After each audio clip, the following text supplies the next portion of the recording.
நண்பர்கள் எல்லாத்துக்கும் வணக்கம். நான் தனசேகரன். ஈஸி மேத்ஸ்னு ஒரு சேனலில் மேத்ஸ் வீடியோஸ் அப்லோட் பண்ணிகிட்ருக்கேன். லாஸ்ட்டு 2 வீக்ஸாக என்னால் வீடியோஸ் எதுவும் போட முடியல. ஏன்னா எனக்கு ஒரு எக்ஸாம் இருந்துச்சு. அது என்ன எக்ஸாம்னு இப்போ தெளிவாக சொல்ல போகிறேன். ஆர்ஆர்பி ரயில்வேஸ் ரெக்ரூட்மெண்ட் போர்டு வந்து என்டிபிசி எக்ஸாமோட டேட் அனௌன்ஸ் பண்ணிட்டாங்க. 28லேருந்து டிசம்பர் 28லேருந்து மார்ச் வரைக்கும் நடக்குது. அதில் ஃபஸ்ட்டு ஃபேஸ் வந்து டிசம்பர் 28லேருந்து ஜனவரி 13 வரைக்கும் நடக்குது. அதில் ஃபஸ்ட்டு நாள் செகண்ட் ஷிஃப்ட் என்னோட எக்ஸாம். அதனால தான் 2 வீக்ஸ் என்னால் எதுவுமே போஸ்ட் பண்ண முடியல. இனிமேல் எல்லாமே வரிசையாக வரும். சரியா? வீடியோஸ் எல்லாம் வரிசையாக போட்டுருவேன். இந்த வீடியோ எதுக்குன்னா, நேற்று ஃபஸ்ட்டு டே செகண்ட் ஷிஃப்ட்டில் நான் அட்டன் பண்ணேன். அதில் எக்ஸாமுக்கு என்னென்ன கொண்டு போகணும், எப்படி இருந்துச்சு, எக்ஸாம் சென்டருக்கு உள்ளே போனதுலேருந்து எக்ஸாமில் என்னென்ன கேள்வி கேட்டிருந்தாங்க, அது வரைக்கும் நான் உங்களோட ஷேர் பண்ணிக்க போகிறேன். அதுக்கு தான் இந்த வீடியோ. சரியா? வீடியோ வந்து கடைசி வரைக்கும் பாருங்கள். சரியா? ஃபஸ்ட்டு எக்ஸாமுக்கு என்னென்ன மெயினாக கொண்டு போகணும், 4 விஷயம். சரியா? 4 விஷயம். ஃபஸ்ட்டு விஷயம் ஹால் டிக்கெட்டு. செகண்ட் விஷயம் என்னென்னா மாஸ்க் ரொம்ப முக்கியம். 3வது விஷயம் என்னென்னா ஒரு ஃபோட்டோ. 2-3 ஃபோட்டோ வச்சுக்கோங்க. ஆனால் ஒரு ஃபோட்டோ தான் கேட்கான்னு தேவைன்னா ஒரு ஒட்டணும். சரியா? 4வது என்னென்னா ஐடி கார்டு, ஏதாவது ஒரு ஐடி கார்டு. இப்போது இந்த ஃபஸ்ட்டு வந்து ஹால் டிக்கெட். இந்த ஹால் டிக்கெட்டை பொறுத்த வரைக்கும் மொத்தம் 3 பேஜ் இருக்கும். இது ஃபஸ்ட்டு பேஜ். இது ஃபஸ்ட்டு பேஜ்லாம் தெரியும், ஃபோட்டோ ஒட்டின page first page. Second page என்னென்னா, இந்த இன்ஸ்ட்ரக்ஷன் கொடுத்துருப்பாங்க செகண்ட் பேஜில். தெரியுதா? இது செகண்ட் பேஜ். தேர்டு பேஜ், இதுதான் third page. COVID-19 declaration form. சரியா? அதில் செகண்ட் பேஜ் நமக்கு தேவை கிடையாது. ஃபஸ்ட்டு பேஜ் ரொம்ப முக்கியம். First page hall ticket. Third page அதோட ரொம்ப முக்கியம். இது இருந்தால் தான் உள்ளவே அலோட் பண்ணுவாங்க. சரியா? நிறையா பேர் இந்த பேஜ் எடுக்காமல் வராங்க. அதை எடுத்துகிட்டு வந்து பின்னாடி அந்த சிக்னேச்சரில் சைன் பண்ணிடுங்க. டேட் அண்ட் டைம் அவங்களே சொல்லுவாங்க. சரியா? அப்போ சைன் பண்ணாவே போதும். Sign, date and time, place, எங்கே எக்ஸாம் எழுதுறீங்க, இது 3ஐயும் எழுதிட்டு கேட்லேயே வாங்கிக்கிடுவாங்க. இது இருந்தால் தான் உள்ளே அலோட் பண்ணுவாங்க. சரியா? அதனால் இந்த COVID-19 ஃபார்ம் மறந்துடாமல் பிரிண்ட் அவுட் எடுத்துருங்க. சரியா? ஃபஸ்ட்டு பேஜும் தேர்டு பேஜும் ரொம்ப முக்கியம். இதுதான் ஹால் டிக்கெட்டில் ரொம்ப முக்கியமான விஷயம். அடுத்தது 2வது விஷயம், இந்த ஹால் டிக்கெட்டில் இந்த இடத்துல மேலே ஒரு ஃபோட்டோ இருக்கும், கீழே ஒரு ஃபோட்டோவை நம்மளை பேஸ்ட் பண்ண சொல்கிறாங்க. அதுக்கு தான் அந்த ஃபோட்டோ. சரியா? அப்புறம் ஐடி கார்டை பொறுத்த வரைக்கும் பேன் கார்டு கொண்டு போகலாம்,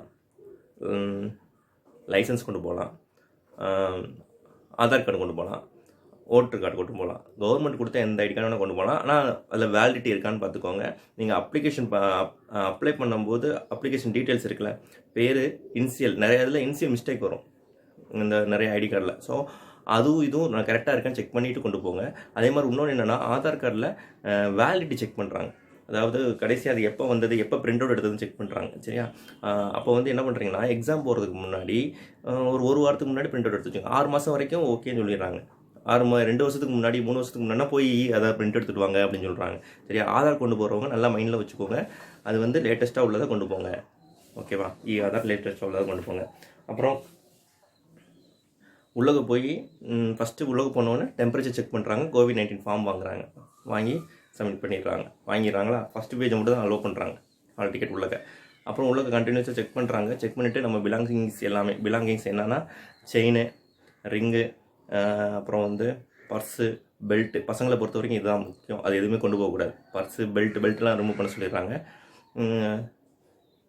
மெட்டல் ஐட்டம் எதுவுமே இருக்கக்கூடாது. அதாவது காயின்ஸ் கூட இருக்கக்கூடாது. பண நோட்டாக வச்சுக்கலாம், 100 ரூபா 200 ரூபா தாளாக வச்சுக்கலாம். ஆனால் காயின்ஸ் எதுவுமே இருக்கக்கூடாது. பசங்களுக்கு இதுதான், செயின், பிரேஸ்லெட்டு. அப்புறம் ஷூ உள்ள அலோட் கிடையாது. ஃபுல் கவர்டு ஸ்லிப்பர் வந்து ஃபுல்லாக கவராக இருக்கும்ல, அந்த மாதிரி ஸ்லிப்பர்ஸும் அலோடு கிடையாது. அப்படி தான் எங்களை விட்டாங்க. அப்படி இருந்துச்சுன்னா போய் அவங்க இந்த பேக் பக்கத்துலேயே, நீங்கள் வச்சுருந்த பேக் பக்கத்துலேயே வச்சுருங்க அப்படின்னு சொல்லிட்டாங்க. அப்புறம் வந்து பொண்ணுங்களை பொறுத்த வரைக்கும் ஒன்று தான் அலோடு சொல்லியிருந்தாங்க. ஏன்னா தாலி செயின் மட்டும் தான் அலோடு, மற்ற எதுவுமே அலோடு கிடையாது. அது மாதிரி பொண்ணுங்க நிறைய பேர் ஃப்ரீ ஹேர் விட்டுட்டு ஒரு நிமிஷம். அப்புறம் மார்னிங் ஷிஃப்ட்னால ஈவினிங் ஷிஃப்ட்னால என்ன பண்ணுறாங்கன்னா, பொண்ணுங்கள்லாம் ஃப்ரீ ஹேர் விட்டுட்டு வந்திருக்காங்க. ஃப்ரீ ஹேர் விட்டு கிளிப் மட்டும் மாற்றிட்டு வந்தாங்க. அப்போ கிளிப் போட்டு எடுத்துட்டாங்க. சரியா? அதனால நிறைய பேர் பின்னி போடுங்க அப்படின்னு சொன்னாங்க. சரியா? அதனால் நீங்கள் வீட்டிலேருந்து வரும்போதே பின்னி போட்டு வந்துடுங்க. தலையை பின்னி போட்டு வந்துடுங்க. கொலுசூட அலோடு கிடையாது. சரியா? அப்புறம் வந்து லேப் உள்ளே போகும்போது அந்த இது எதுக்கு செக் பண்ணுறாங்கன்னா, எதுவும் எலக்ட்ரானிக் ஐட்டம் வச்சுருக்கோமா அப்படின்னு செக் பண்ணுறோம். இந்த ப்ளூடூத் வச்சுலாம் இது பண்ணுவாங்கள்ல, ஃபோர்ஜரி பண்ணுவாங்கள்ல. அதனால எலக்ட்ரானிக்ஸ் ஐட்டம், அதாவது அவங்க மெட்டல் டிடெக்டர் வச்சு செக் பண்ணும்போது கீன்னு ஒரு சவுண்ட் வரும்ல, மெட்டல் இருந்துச்சுன்னா கீன்னு ஒரு சவுண்ட் வரும். அந்த சவுண்டே வரக்கூடாது, எல்லாத்துக்குமே க்ரீன் இருக்கணும் அப்படின்னு நினைக்கிறாங்க. அதுக்கு தான் அந்த எல்லா ஃபார்மாலிட்டிஸும். அப்புறம் லேபுக்குள்ளே போகும்போது ஃபஸ்ட்டு பென் கொடுத்துருவாங்க உள்ளே போகும்போதே. அடுத்தது என்ன பண்ணுறாங்கன்னா ஃபோட்டோ எடுக்கிறாங்க, நிற்க வச்சு ஃபோட்டோ எடுக்கிறாங்க. அடுத்து பயோமெட்ரிக் ஃபிங்கர் பிரிண்ட் வைக்க சொல்கிறாங்க. அப்புறம் நம்ம இதில் ஹால் டிக்கெட்டில் பிசி நம்பர், அதாவது எந்த பிசின்னு, எந்த லேபு எந்த பிசின்னு சொல்லிடுறாங்க. அவ்வளோதான். உள்ளே போய் உட்கார்ந்த பிறகு ஹால் டிக்கெட்டில் உள்ளே போய் உட்கார்ந்த பிறகு சரியா, ஹால் டிக்கெட்டில் இந்த இடம் இருக்குல்ல, கோடு கூட இருக்கா, இந்த இடத்துல வந்து பிசியில் ஒரு சென்டென்ஸ் இருக்குது. அந்த சென்டென்ஸை எழுத சொல்கிறாங்க. நம்ம ரன்னிங் ஹேண்ட் ரைட்டிங் சரியா, கேபிட்டல் லெட்டர் எழுதக்கூடாது, ரன்னிங் ஹேண்ட் ரைட்டில் அவங்களே சொல்லுவாங்க சரியா. அழகாக இருக்கணும்னு சொல்லிட்டு நிறைய பேர் கேப்ஸில் எழுதுனாங்க, அதெல்லாம் எழுதக்கூடாது. ரன்னிங் ஹேண்ட் ரைட்டிங் நம்ம எப்படி எழுதணுமோ அப்படி தான் எழுதணும்னு சொல்லியிருக்காங்க சரியா. அப்புறம் என்னென்னா பிசியில் உட்காந்துப்பட்டு டைம் ஸ்டார்ட் ஆகிற ஒரு 10 நிமிஷம் 5 நிமிஷத்துக்கு முன்னாடி என்ன சொல்கிறாங்கன்னா லாகின் பண்ண சொல்கிறாங்க. லாகின் என்ன போட சொல்கிறாங்கன்னா யூசர் நேம்லாம் போட சொல்ல, வெறும் பாஸ்வேர்டு மட்டும். பாஸ்வேர்டு என்னதுன்னா நம்மளோட டேட் ஆஃப் பர்த் போட சொல்கிறாங்க. டேட் ஆஃப் பர்த் போட்டு அதுவும் இந்த பாரிஸ் பாயிண்ட்லாம் வைக்கக்கூடாது, நம்பர்ஸ் மட்டும் தான். இப்போ எக்ஸாம்பிளுக்கு இப்போ என் பர்த்டே 26/12/1986னு வச்சுக்கோங்களேன்.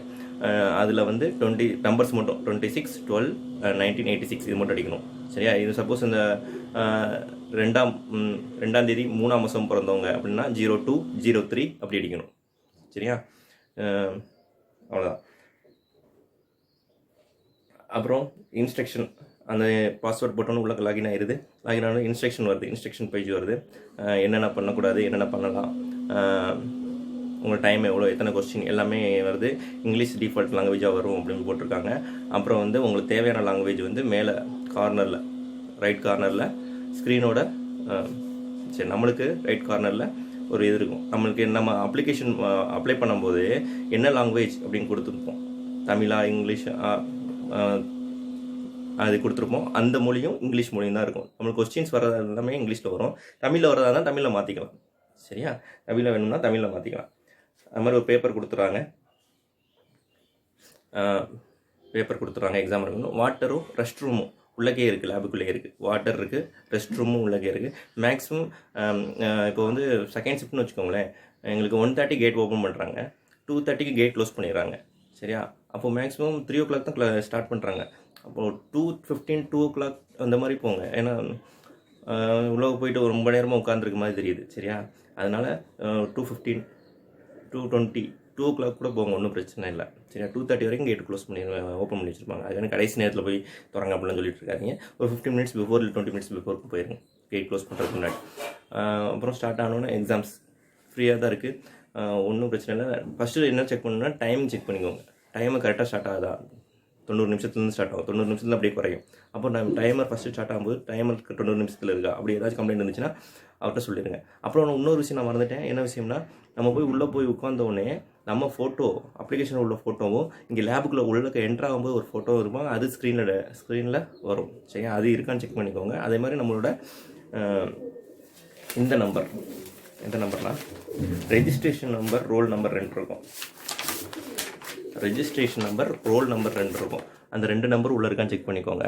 அது மாதிரி பேப்பரில் என்ன எழுத சொல்கிறாங்கன்னா, அவங்க கொடுக்குற ரஃப் ஷீட் என்ன சொல்கிறாங்கன்னா, ரெஜிஸ்ட்ரேஷன் நம்பர் எழுத சொல்லலை, ரோல் நம்பர் எழுத சொல்கிறாங்க. ரோல் நம்பர் சரியா, அந்த பெரிய நம்பராக இருக்கும் பாருங்களேன், இந்த ரோல் நம்பர் எழுத சொல்கிறாங்க.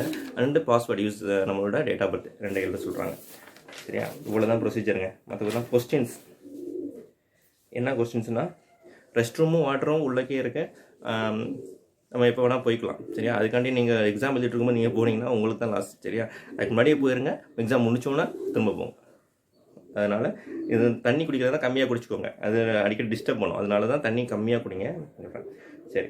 அப்போது எக்ஸாம் கொஸ்டின்ஸை பொறுத்த வரைக்கும் ஆப்டிடியூட்ஸ்லாம் கொஞ்சம் கால்குலேஷன் இருந்துச்சு. செகண்ட் ஷிஃப்ட்டை பொறுத்த வரைக்கும் கொஞ்சம் கால்குலேஷன் இருந்துச்சு. அந்த பொறுமையை போட்டு தான் போட்டுடலாம் எல்லாத்தையும். ஒரு 30 சம்முக்கு ஒரு 35 to 40 நிமிஷம் எடுத்துக்கலாம், அவ்வளோதான்.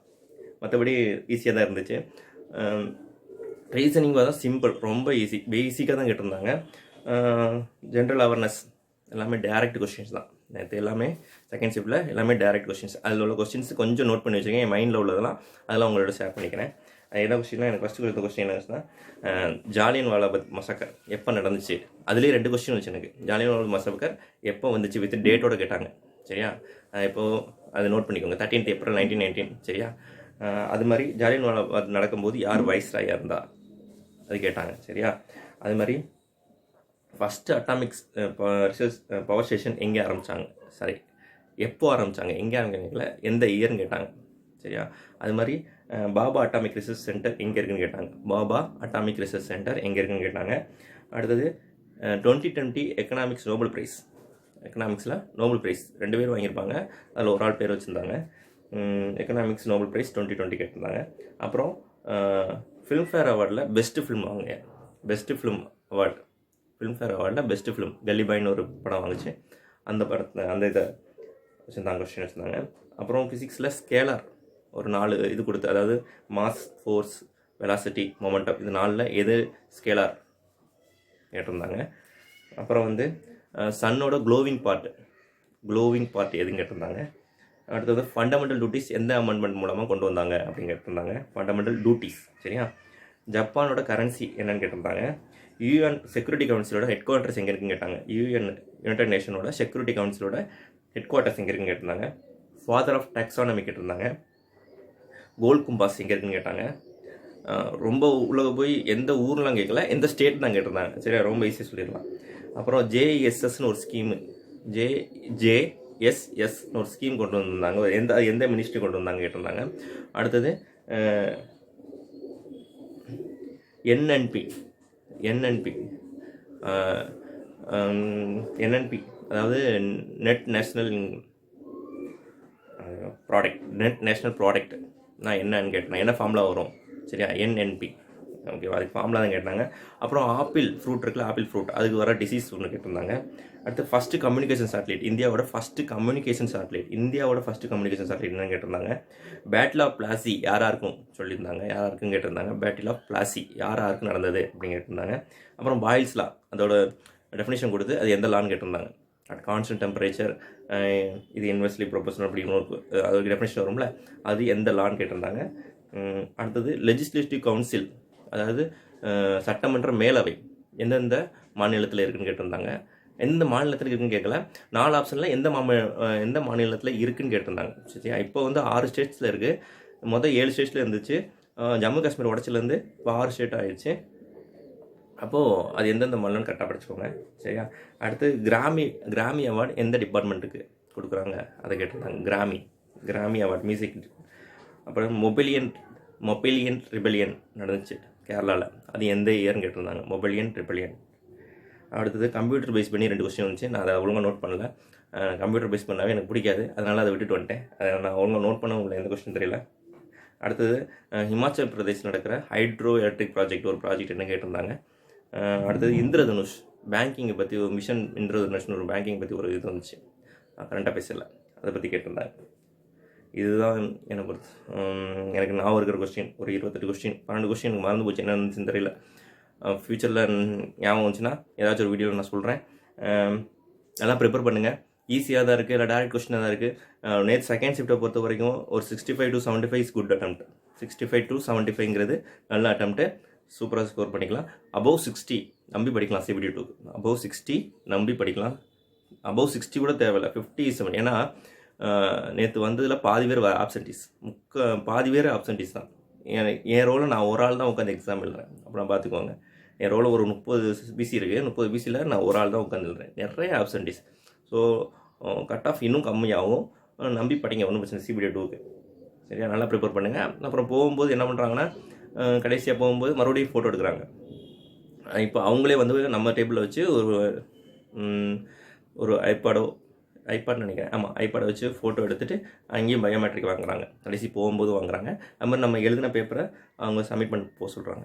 அவ்வளோதாங்க. சரியா, பயப்படாதீங்க, ஃப்ரீயாக இருங்க. அதாவது எக்ஸாம் போகிறதுக்கு முன்னாடி கடைசி நேரத்துக்கு வரைக்கும் படிச்சுட்ருக்காங்க. தயவுசெய்து நிறைய பேர் அப்படி தான் பண்ணுறீங்க. கடைசி நேரத்துக்கு தயவுசெய்து பண்ணாதீங்க. கொஞ்சமாச்சும் நம்ம மூளையை ப்ரீத் பண்ண விடுங்க, சுவாசிக்க விடுங்க. நான் சொல்கிறேன் என்னென்னா, எனக்கு நான் எப்படி ப்ரிப்பேர் பண்ணேன்னா, நாளைக்கு எக்ஸாம்னா இன்றைக்கி மதியம் சாப்பிட போகிறதுக்கு முன்னாடியே ஸ்டாப் பண்ணிட்டேன், அவ்வளோதான். சரியா? மதியம் சாப்பிட போகிறதுக்கு முன்னாடியே, நாளைக்கு எக்ஸாம், நாளைக்கு மதியம் ஷிஃப்ட் எனக்கு எக்ஸாமு அப்படின்னா இன்னைக்கு மதியம் சாப்பிட போகிறதுக்கு முன்னாடி நான் ஸ்டாப் பண்ணிட்டேன். அதுக்கப்புறம் நான் எதுவுமே படிக்கல, எதுவுமே பற்றி கவலைப்படல. ஃபஸ்ட்டு ஷிஃப்ட்டு என்ன வந்துச்சு எது வச்சு நான் எதுவுமே கேட்கல. சரியா? இப்படியே போயிட்டேன். மைண்ட் ஃப்ரீயாக இருந்துச்சு, ஃப்ரீயாக எழுதுனேன். பல யோசனைகள் வரும். நீங்கள் கடைசி வரைக்கும் படிச்சுட்டு இருந்தீங்கன்னா எக்ஸாமில் உள்ளுக்கு வேறு யோசனைகள் உங்களுக்கு ஃப்ரீயாகவே இருக்க விடாது. சரி, டைமிங் போகும். ஸோ அதனால தான் சொல்கிறேன், நல்லா ப்ரிப்பேர் பண்ணுங்கள். ஈஸியாக தான் இருக்கும். அவ்வளோதான். சரி, ஓகேவா? All the best. இனிமேல் நம்ம வீடியோஸ் வந்துக்கிட்டே இருக்கும். வீக்லி 3 வீடியோஸஸ் போட ட்ரை பண்ணுறேன். சரியா? ஓகேவா? All the best. நல்லா பண்ணுங்கள். பாய். அதான் சப்ஸ்கிரைப் பண்ணுங்கள். சப்ஸ்கிரைப் பண்ணிவிட்டு லைக் பண்ணுங்கள், ஷேர் பண்ணுங்கள். உங்கள் ஃப்ரெண்ட்ஸ் யாராவது எக்ஸாம் எழுதுறாங்களோ அவங்களுக்குலாம் ஷேர் பண்ணுங்கள். சரியா?